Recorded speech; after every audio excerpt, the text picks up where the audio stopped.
DNFing is self-care. And those 5 chapters felt like 50 years. Might have been better if I didn't though. Filled with ranting. And I mean that in the most derogatory sense possible. Hey y'all, it's Nat. I hope you're having a terrific day today. And for this video, we're going to be talking about every book I decided not to finish in 2025.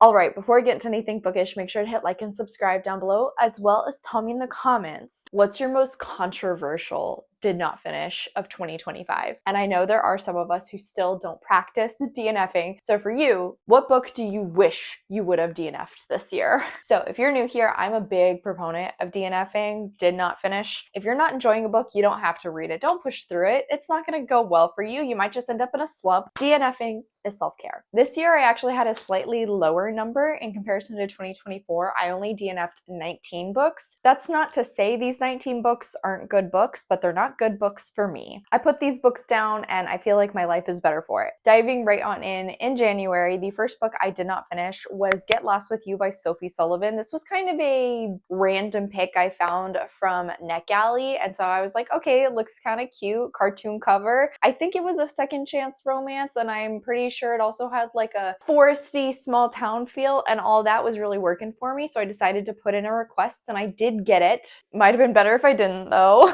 It's been a minute, so I'm having to reach for it, but I believe with this one I was kind of just bored. I felt like things were a little too hallmarky, like they were a little too nice to each other. There wasn't any, I don't know, like antagonism, there wasn't witty banter, no fun one-liners or like really interesting dialogue that was very quippy. Overall, the story just wasn't really holding my attention very well, which I know there are people out there who would really enjoy this book. I am not that person though. After that is The Breakdown by B.A. Paris, and this was actually my second DNF from this author. I tried to read 2 of her books for an author taste test, so I'll put a link to that in the cards, because it was filled with ranting. I came to the decision that this author doesn't really do high stakes thrillers with like a mystery you have to piece together. It's more like a very obvious mystery, and then you have to watch the character try to put things together and then survive the circumstances they're in. But I did not care about the characters enough to actually watch that story play out. Next one is Never Planned on You by 𝗖cie RH, and I think I actually read this one for that same ARC reading vlog with Get Lost with You, so I'll put a link to that one because it also probably had a fair amount of ranting. I remember this one was like fully on me. I misread the blurb whenever I requested it from NetGalley because I thought it was like similar to The Wedding Planner, but I didn't think the hero character was actually the groom. And though I had my suspicions about what was going on with this wedding, I still was not a fan of the fact that these two end up making out while the female main character knows this man is in a committed relationship and, you know, actually is planning his wedding. Another one where some people don't mind cheating in their romance books. I am not that person. Next one is Blackheart Man by Nalo Hopkinson, and I really wanted to like this because I thought the world building that was done in the story was very interesting, but I was having a really hard time getting invested in the plot or the main character, 𝗖cie. He's one of those where like he's kind of his own worst enemy. A lot of the drama that happens around him is his own fault, and then he has to try and fix whatever it is he did. It was honestly getting very frustrating to follow him, but then I didn't feel very strongly about any of the relationships he had with the characters around him. Then there's like another character that gets introduced and there's some weird like sexual tension between the two of them that kind of came out of nowhere, and I just didn't understand why this character was even being introduced whenever he already has 2 love interests and you haven't convinced me of a solid relationship between them. It also felt like the plot was going in way too many different directions. Then there were 3 different perspectives, and it was cool that in the physical book the different perspectives have different fonts. However, I don't know, I think I was like 2/3 of the way in and it felt like that had kind of been completely removed. We were mostly only focused on 𝗖cie, and the plot lines that happened around the other 2 perspectives weren't really getting much development, so I was starting to wonder what was the point of them. Next one honestly should not have been a surprise. That would be Where the Library Hides by Isabel Ibanez. This is the second in her, what is it, Tales of the Nile series, I believe. I've talked about this so many times. The first book was actually on on my most disappointing of 2024 because the start of the book went swimmingly. I was really enjoying it. However, the latter half of the book truly fell down for me, and it ended on such a sour note. So I was already really hesitant going into the sequel, but I already owned it. So I figured I needed to give it a try, and it took no time at all for me to see that was a mistake. I hated the characterization that was done to the main character. In the first book, at the start, she feels very strong, very clever. Maybe she's out of her element, but that doesn't matter. She is going to get done what needs to be done so she can find her parents. Throughout the first book, that characterization did slowly start to drop, and she started to turn into just an idiot who didn't question anybody's motives or what they were doing.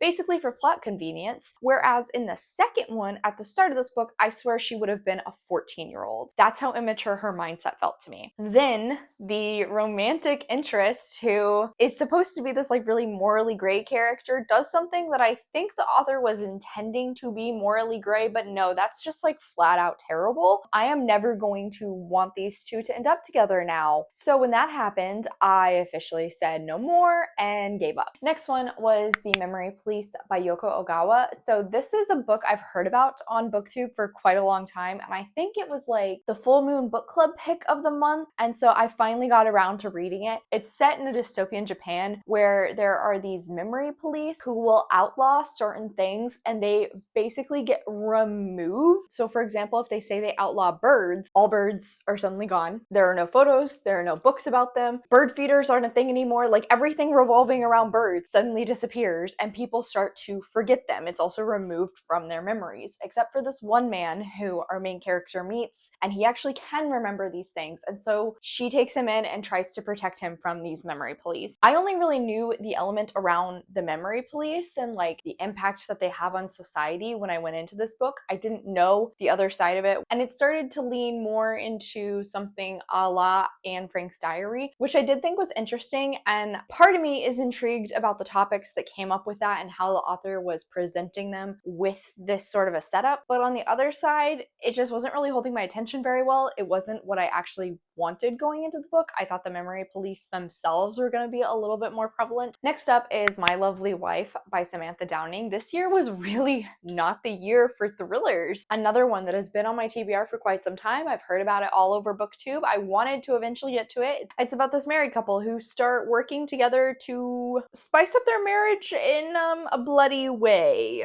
God, that was quite a way to put that. The setup of it was interesting.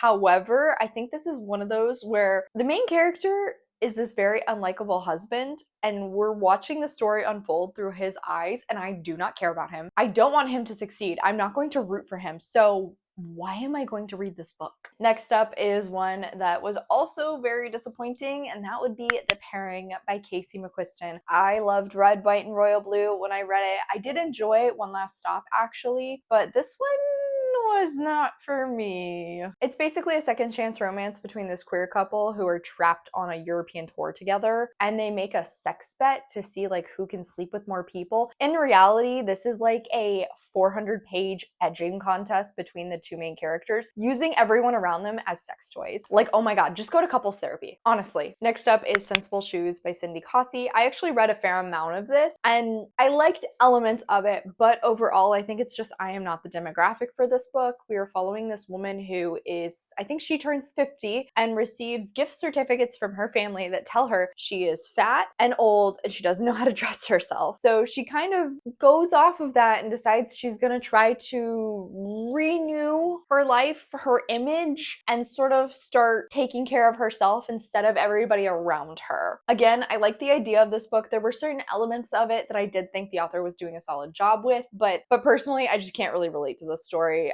I'm literally half of this character's age, and the things she is dealing with, the way she is handling them, it's just not the way I would personally. So while I can appreciate it, and there are definitely some people I would recommend it to, it's just not for me. Then You Between the Lines by Katie Naiman. I got a copy of this from Forever Publishing and was really excited because it was comp titled To Be Treed, one of my favorite romance books. However, I had a really hard time believing that these two were in a graduate program because they feel like 17-year-olds. It is this constant back and forth thing, and I just really did not enjoy the characterization of the female main character. It was so grating to me. Couldn't put up with it anymore and officially put this down. Then we have Keeper of Night by Kylie Lee Baker, and this one was really unexpected because the first book I read by this author I loved. I gave Bat Eater 5 stars. It's one of my favorites of the year. This one, however, was her debut work, and it is a YA fantasy. I think I am starting to transition more into adult fantasy because there were a lot of elements in the story that I thought were intriguing, but we weren't getting enough there. There were so many things getting glossed over that I couldn't help but question. I didn't love the characterization of the main character, and then whenever there's this hot shadow guy being introduced, I just knew this wasn't going to be for me, and I gave up. Next up is Dictionary of Lost Words by Pip Williams, and this one I read for a book haul revisited, Raid My Shelves. I'll put a link to that in the cards. TLDW on that. I'm not really a big historical reader anymore. Like, historical being the main genre. I need something additional to it. A romance or horror, something else. That's not the only problem I had with this book. I also felt like the story I had been sold wasn't actually what I was getting out of this. Then there's The Hapless Milliner by Jessica Bull. This one I got from a friend actually, and it's a cozy historical mystery where the main draw of it is that Jane Austen is actually the investigator. I can appreciate this for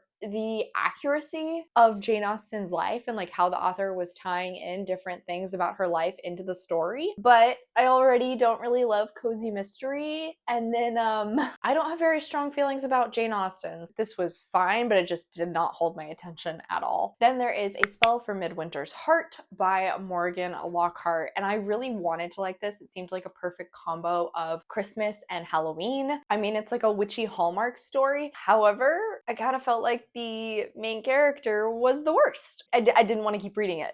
Then there's Sign Here by Claudia Lux, another one that had been hanging out on my TBR for way too long, only for me to not finish it. I went into this one thinking it was horror. I don't know if I would really say horror. It feels more fantasy. And is another one where I don't mind unlikable characters, but I need to be able to root for them. And when you're alternating between 4 unlikable characters and I only really sort of root for one of them, yeah, no.